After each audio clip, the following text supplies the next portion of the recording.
You're listening to the Perth Property Show, Australia's only weekly property podcast by West Australian experts for West Australian listeners. Catch your latest episode every Monday at 7 a.m. G'day guys, welcome to another week of the Perth Property Show, where our number one experts in all fields of property in Perth come in and help us out with a new topic of interest. I'm Trent Fleskens, your host, and I am super excited about this week's topic. Today we're going to explore how to find a good financial planner, what makes a good financial planner, and to help us out, we've got our resident financial planner in the room, Kieran Mcerlean from Provident Financial Services. Kieran, thanks for coming in. Thanks a lot for having me, Trent. Of course, we're just going to have a quick spiel. It's general advice again. So, Kieran is an associate financial planner for Paul Carter Pty Ltd Trading as Provident Financial Services. He's an authorised representative of AMP Financial Planning. This information is obviously general only and isn't intended as personal recommendations. So, please also always consider whether the information suits your circumstances before acting on any of it. Thanks, Trent. We're going to get straight into it, Kieran. We're going to talk about what makes a good financial plan. This is a hard one for a lot of people, just like what makes a good lawyer, what makes a good broker, what makes a good accountant. Some people are really nervous to just make a phone call because straight away you're thinking, am I going to get charged for this? Am I going to get thrown down a funnel? What do they actually do? Are they going to sell something?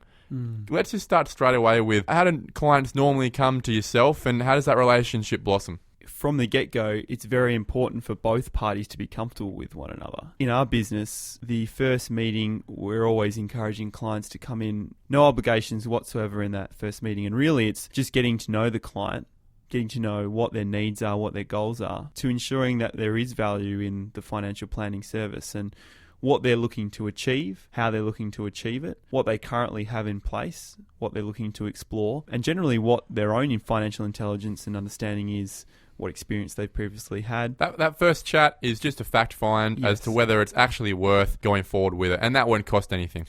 No, so in most cases, that initial fact-finding meeting, it wouldn't cost anything. It's just a meet and greet. That's right, and most businesses, they're going to provide you some kind of needs and objectives letter, which outlines what value and the financial servicing provider can provide to that client, outlining their objectives, what room there is for the actual financial advice, and then a cost as to what that's going to be. And then it's all up for interpretation for the client as to, look, I'm wanting a service that's a once-off, or I'm looking for an ongoing service, which I would say most financial planners would agree that an ongoing financial advice is the most appropriate and valuable because it's like a gym membership. If you sell someone a gym membership and then leave it to themselves, half the battle, if not more, is implementing, being self-disciplined, continuing on the right habits where when you've got someone in check to pull you up and ask you, has this been done? Or even, in most cases, the financial planning company will implement the processes in there for you. So if you're changing your contributions or changing your super fund or adjusting your insurances because you're under or over-insured, they're helping you with all the paperwork and doing that all for you. So it's not, here you go, off you go now and you do it yourself. And can we get any idea maybe as to what it may cost for just a general piece of advice? I'm obviously not looking for specifics here, but we're not talking tens of thousands of dollars just to get a financial planner to help you, are we? No, that's right. It's something that is completely circumstantial to the client. It can be as little as... It could be as little as $2,000 for just looking at someone's superannuation, setting things up correctly. Providing a plan. Yeah, providing... so all financial advice, all personal financial advice has to be a statement of advice. So usually what you'll find in financial services is there is an upfront cost for preparing that initial statement of advice, and then an ongoing cost and an ongoing fee. But it's one of those things that everyone should be comfortable enough to have the conversation. Just to ask the question. Just to ask the question, how much do you think this would cost me for looking for these services? And what value could I get at the end of the day for that cost? Yeah, at the end of the day, if you're going to charge $5,000 for a service and there really isn't $5,000 propensity or ability for that individual to actually save or make money out of that service, it's just not worth it. Yeah, no, that's right. There's got to be the value there, and that's part of picking the right financial planner. We meet people every day. You'll meet the right person who you know has your objectives at heart and is doing their jobs for the right reason, as is 99% of the population in the industry. But there are different types of financial planners, aren't there? For example, I know a lot that will sort of just focus on selling insurance policies, and that's part of the service, isn't it?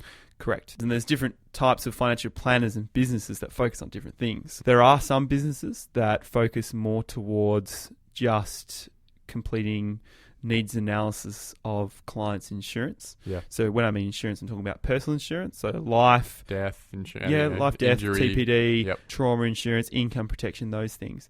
Where some other practices focus on more of a holistic and comprehensive advice piece. Planning. People can scope out what they want, and of course they can give us what information they want as broad as they want, but to get a full picture of your financial situation as to what your goals are, what your current assets are, what you're wanting to do in 10 years' time, if you've got a partner, if they work, if they don't, to build up a better picture can influence those decisions for working out how much insurance someone needs.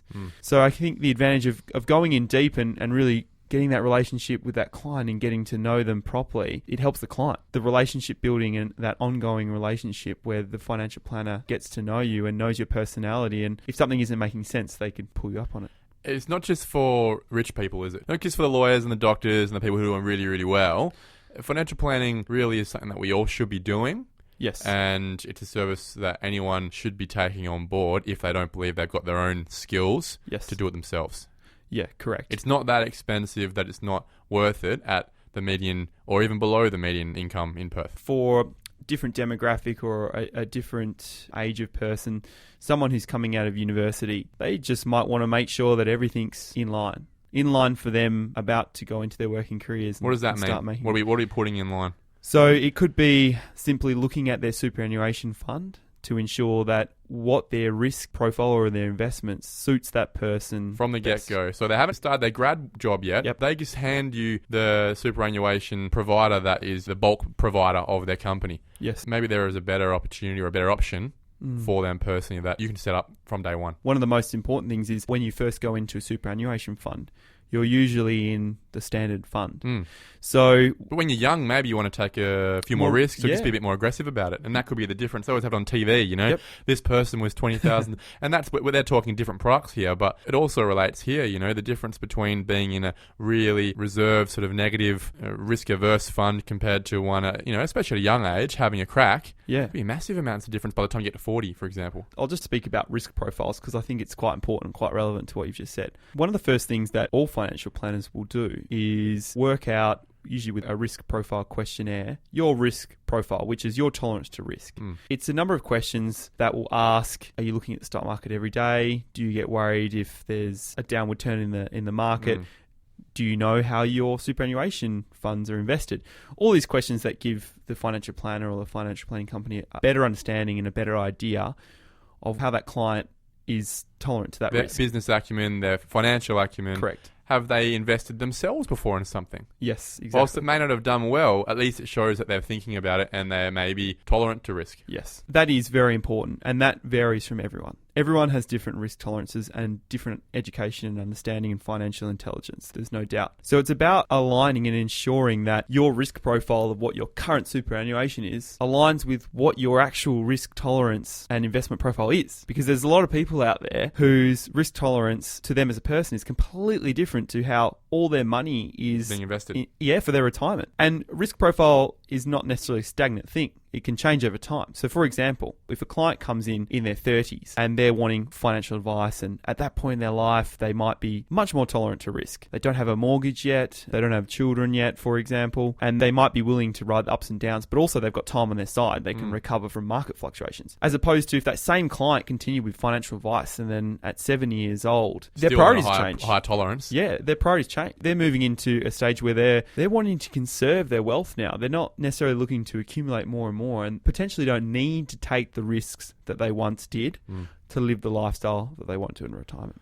So we've spoken quickly insurance, we've spoken superannuation, but you know, financial planners set up plans. They help with budgets. They can help with money management, financial acumen. What if we're not interested?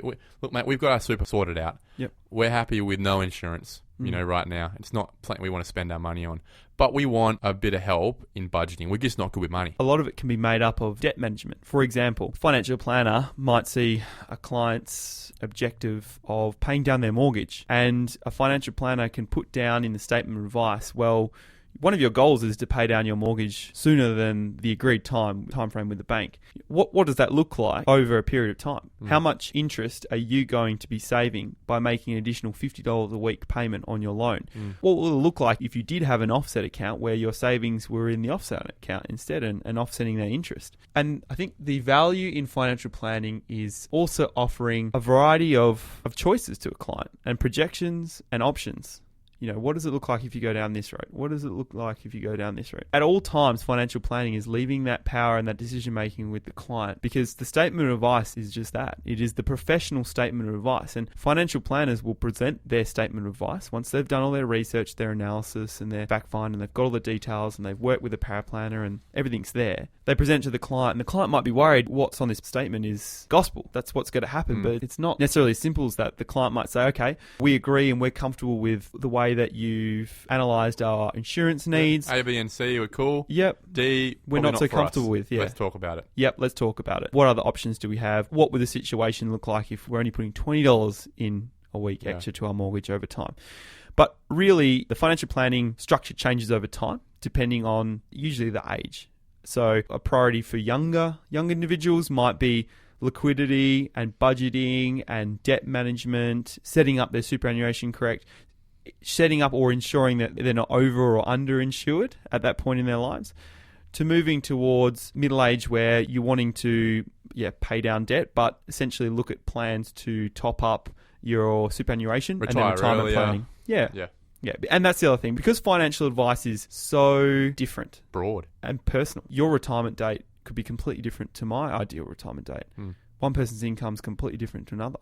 One person might have 3 children they want to send through private school. One set of parents might have 5 children they don't want to send to private school. 5 kids all going to Rossmoyne. Yep. Kieran, thanks a lot for your time. We'll have you in soon again. Pleasure. Thank you, Trent. For this week's Suburb Spotlight, we are talking Rossmoyne and Shelley, and to help us out, we've got Zac Addenbrooke from Pulse Property Group. Yeah, not a problem. Thanks for having me, Trent. Zac, I love Rossmoyne and Shelley because not only has it got that factor of the river, it's pretty close to the city, it's just far enough to have that family lifestyle and not be getting too crazy with traffic and whatnot. And you've got some really great schools in the area that keep getting people flocking towards that suburb. Yeah, absolutely. It's a place that I've actually grown up in for many years, so I know it quite well. And we do find that the mainstay of people looking in the area are those families. It's got that riverside lifestyle.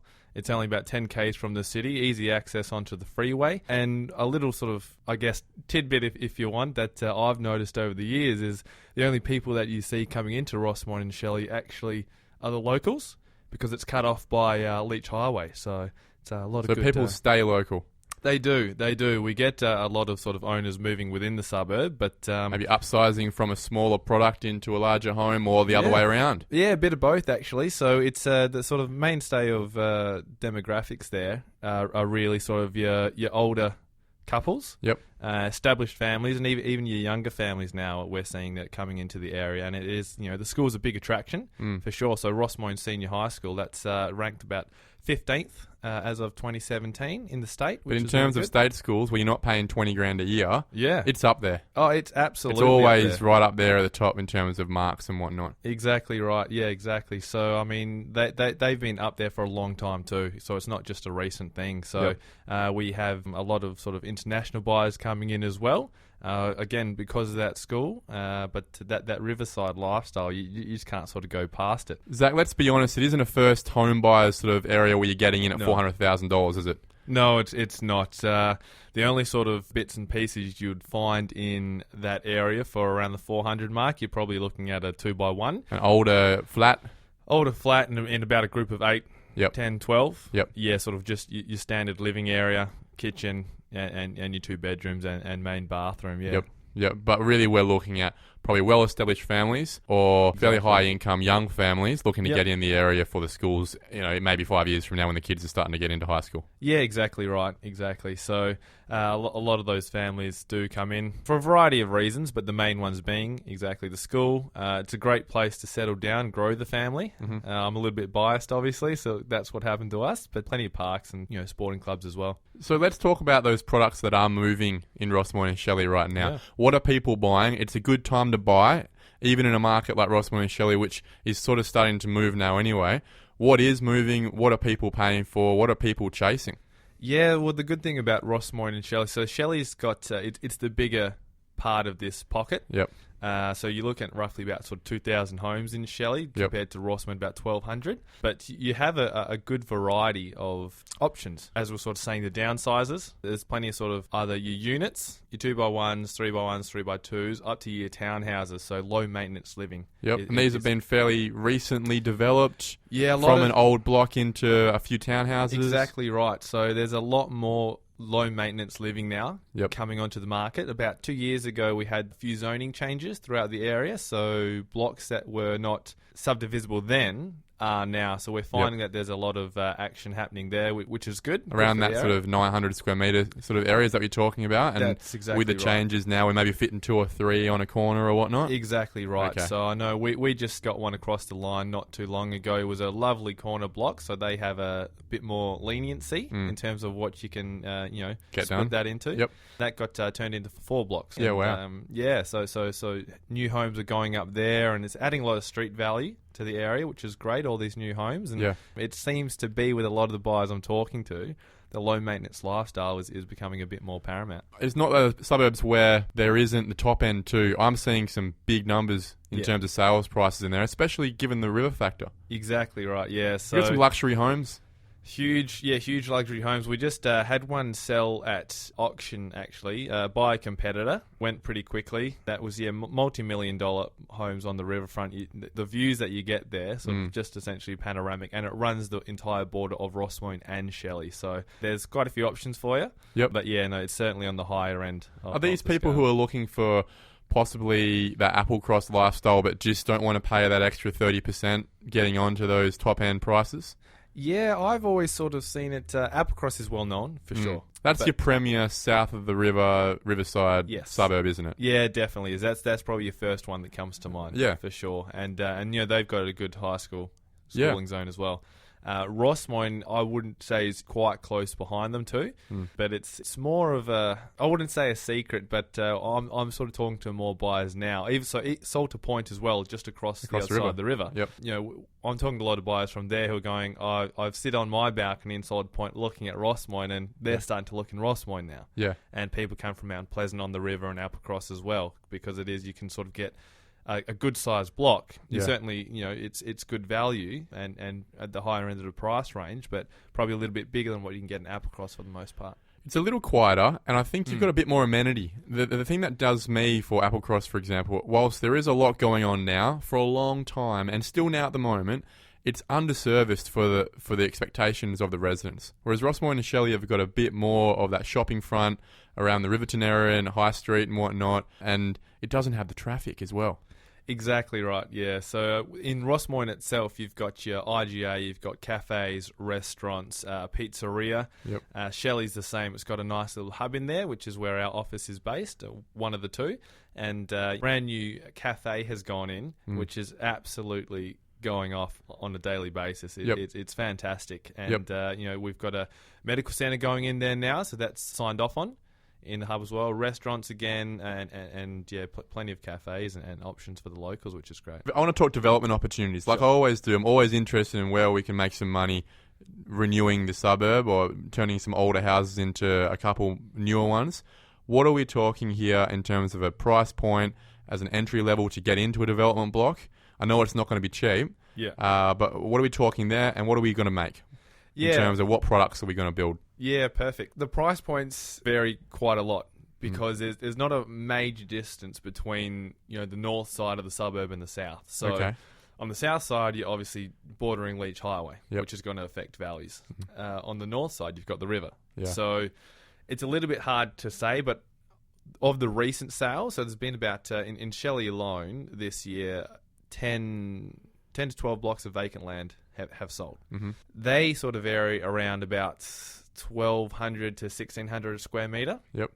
None of which are on the riverfront for those. But the older homes that you can knock down, develop, which is what you're talking about, you'd sort of be looking around, your 900 square metre blocks are sort of going anywhere from your mil mark to even 1.1. Yeah. and then upwards depending on how close you get to the river. Yep. So yeah, we've certainly got a couple in Rossmoyne as well. So Rossmoyne typically being the better end as well, so traditionally getting high and median prices. A block of that same size, you'd be looking at a baseline of about 1.1. Yep. The most recent block that sold that got developed, it was about 457 odd square metres. That one got across the line at $720,000. Yeah, wow, that's big. Yeah. I mean, if you're splitting up two of those, just let's just say we've got 900 square metres, right? You're splitting that up into two blocks of 450, turning out 1.4 and a half for it. Yep. You could make some cash just splitting land up, knocking an old house down and splitting land up. There's a couple $100,000 in that. Yeah, exactly right. So the good thing is Rossmoyne has been quite slow. There's still plenty of larger blocks, but we find that They're tightly held? Yeah, it's tightly held. They just love the area and they lived there for a very long time. The most recent block that's just come on, this lovely lady was there from the beginning. Yeah. So she's been in that home for about 40 odd years. And I mean, Rossmoyne was really only officially established in about 1960 in February. Scottish bloke wandered out and sort of saw the area and said, this will be all right. And he's he sort of put that all forward in February 1960, and then the next month it was gazetted. I talked to, along with my partner Di, we work as a team, so we actually talked to a gentleman who just sold his house. It was one of the first homes built in the area back then, and he was offered land on the riverfront at the time and said, probably not quite for me. I don't really see value being right on the river. Bought a couple streets back and he's just sold. And he jokes about it now, but he sort of built his house by hand. He built the bricks and the home and everything. But he has a bit of a chuckle. He goes, it could have been on the riverfront, but It's interesting to look back and think that only in the 60s that a riverfront suburb was still just an idea. Yeah, exactly right. Yeah, so it's pretty fantastic. And I guess the most underrated thing, as I did say, is you don't have any through traffic. So with your Mount Pleasance and your Applecross, you sort of do get a bit of flow through. A lot of people going to Freo. Exactly right. Whereas, Rossmoyne and Shelley, it's just the locals that are in there, which is great. It's a nice little pocket. Now, every week we ask our expert real estate agent, if they had the median house price worth of cash in the bank, what would they buy? We're going to ask you the same question. If you had $900,000, which is about the median for the area, what would you be picking up? Yeah, look, for me, I've always been of the opinion that as much land as possible would be the key. That's obviously what it appreciates. With that sort of money, you would be able to get a decent sized block for sure. It wouldn't be subdivisible. It would be close, and I'd probably look for something in the hopes of a few years down the track, the city of Canning might rezone. Yep. So yeah, I'd sort of be looking for as much land as I could with a reasonable house on. So a rentable house. Rentable house, yeah. Where most of the value is in the land. Correct. That hopefully at some point, if not now, at some point in the future, you could see development potential. That's right, yeah. I know that there's talks at the moment in the city of Canning. They want to get a bit more higher density along Leach Highway.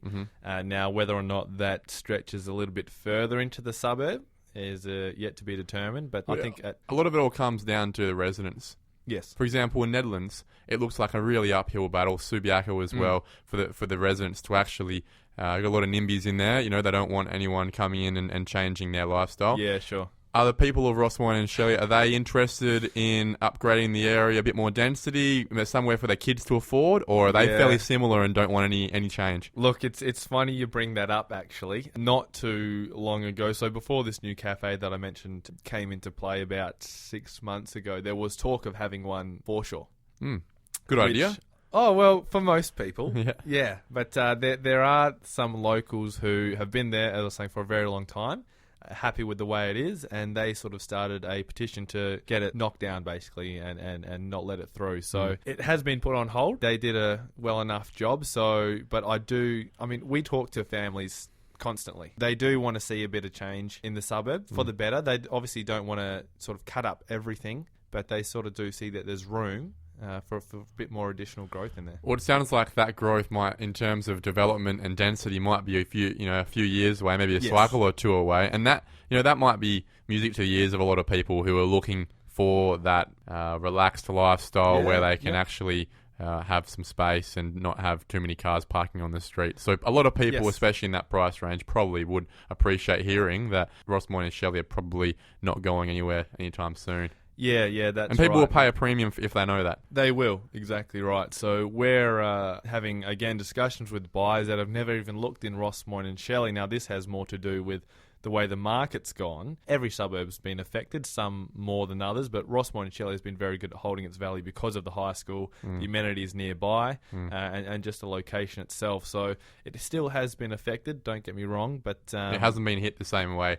It's a couple of 2 or 3 kilometres away from there, on the other side of Leach Highway especially, it has been. Exactly right. So we are seeing buyers who have never even considered looking and purchasing in Shelley Rossmoyne now starting to do so, which is exciting, I think. I think there's going to be plenty of opportunities moving forward, which will be great. Zach, thanks a lot for your time. Hopefully we can have you in again soon. Yeah, my pleasure. Thanks.